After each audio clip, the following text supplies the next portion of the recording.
Finishing up my last major run of maple sap for the year. I am a sugar maker in the state of Ohio, an amateur who was brought into the hobby by my buddy Nate Bissell Maple Farms, who does this for a living. Nate, thank you for bringing me in. It's one of the most pleasurable things I've ever done with my late winter, early spring. Check him out at Bissell Maple Farms. Nate is doing a rum barrel and bourbon barrel finished maple syrup that you have to try to believe. So what I'm finishing up is my third week of March run. It's my 5th run of the year. Pulled down 120 gallons of sap off the 38 buckets I have hanging. I usually run a lot heavier. I did 80 buckets last year, but I was kind of tired this year, so I'm running lighter.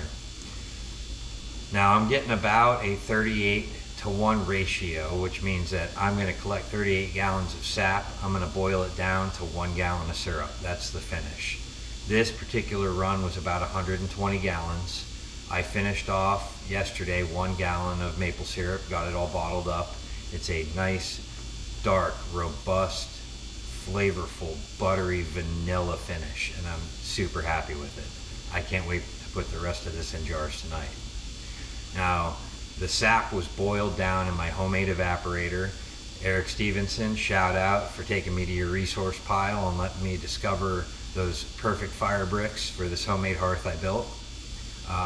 Hearth is lined with cinder bricks to keep everything from falling over, and then topped off with 2x3 stainless steel evaporator. I boil as hard as I can for as long as I can, keep my eyes open. This particular cook started Monday morning, ran until Wednesday morning.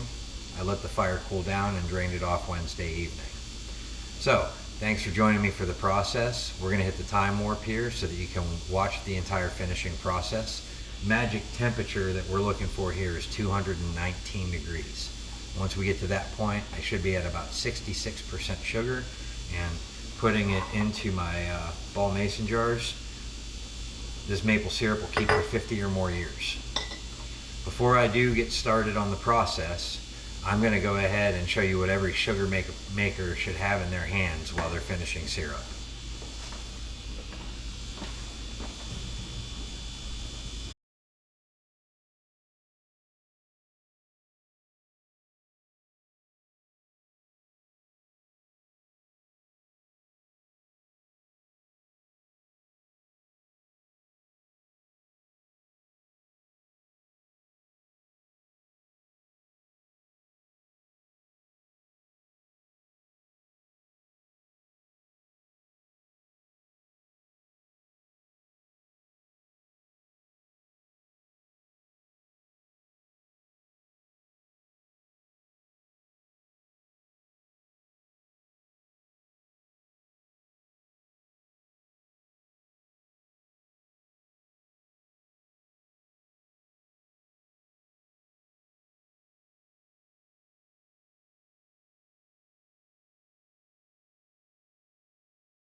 Alright, so that was the maple adventure.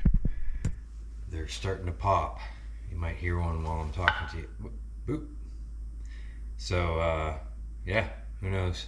Maybe they'll still be in my basement in 100 years and someone will stumble on them and go, holy cow, sugar, and it's edible.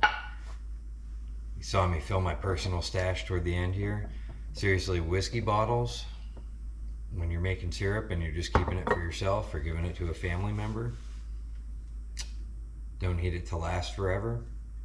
Great use of the bottle instead of throwing it in landfill. Enjoy your whiskey sours, especially when they're made with maple syrup. See you next time.